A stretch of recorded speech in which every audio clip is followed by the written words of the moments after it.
everybody, welcome into the Xfinity Preview Show. I'm Alex Weaver here with Jonathan Merriman. Let's talk about Cole Custer. 4 wins of the year. I told you the big three was going to get it done. I just chose the wrong big three. I think me and you both were a little bit off last week, but that's okay. Cole Custer definitely, I mean, just what he's able to do in these race cars now, we've really been able to see him mature over the past couple of seasons, and he's really made that 00 team a powerhouse. He's starting to get it. It's starting to click. We talk about it every single week. Can we count any of these big three guys out of Homestead? The answer to me is still no. Cole Custer is getting it done behind the wheel.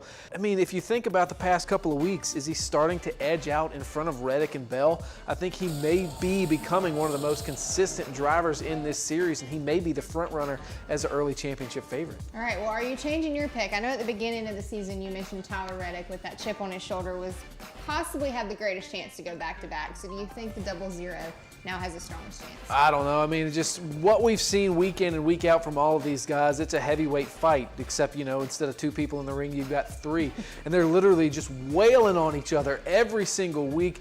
Last week, it was Christopher Bell found himself in victory lane, so that changed my mind that week. This week, it's Cole Custer finding himself in victory lane. So yes, of course, I'm going to change my pick.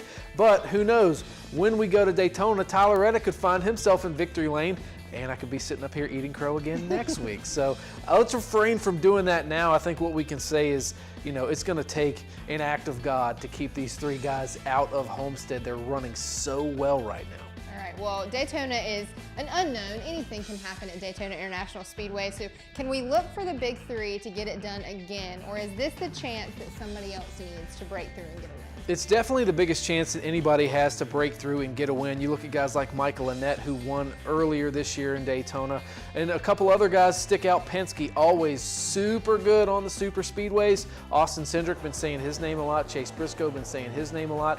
But let's not forget, one of the best super speedway racers in this series is Tyler Reddick. He's also won a super speedway race. So this is really the biggest wild card race, Alex, that we have right now that I'm looking at before the cutoff race.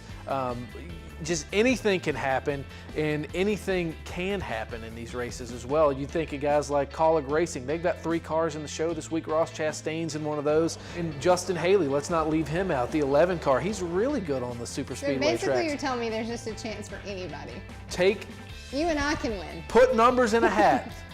Dump them out on the ground. The first one you pick up, that's who's going to win this week. And that's basically how you're going to have to pick it. All right, well, you're not helping me at all with who to pick for victory lane, but what can we expect on track as far as Daytona? Chaos. Like you said, it is one of the biggest wild cards. It's one of the biggest ways to lock yourself into the playoff this weekend. What you're going to have to do is you're going to have to go out there, have a clean race, and execute and not get caught up in anybody's mistakes. And now that I'm thinking about it, one of the guys that's able to do that on these tracks is Justin Haley. I'm really going to keep my eye on him and what Colleague Racing is doing over there in the 11. I think the addition of the other 2 cars over there, that's 2 more teammates to help you get a win, to help you make the playoffs. So look for team racing like we saw in the Cup Series race at Talladega, and look for these guys to get out there and really have a sense of urgency to lock themselves in to make the big dance at the end of the year. All right, well, out of the 30 names that you named, who are you picking to get to victory? I'll take Justin Haley now that I'm thinking about it. Maybe it's because Chris Rice was in here a couple weeks ago. But yeah, I'll take Haley for this. Justin Haley's a good pick. I picked him back in Daytona in February, so good pick. I'm going to go with Tyler Reddick. I think I've picked him a couple times. It hasn't been the right week, so here's hoping the 2 gets in. You don't vary from the big 3 all that often. I feel like you have to stay with those. David and Goliath this weekend, that's what I'm going with. All right, well, you can catch all of that action and see who's right here. Friday night at 7:30, we're racing under the lights at Daytona International Speedway. It's the Xfinity Series. Catch that on NBC SN.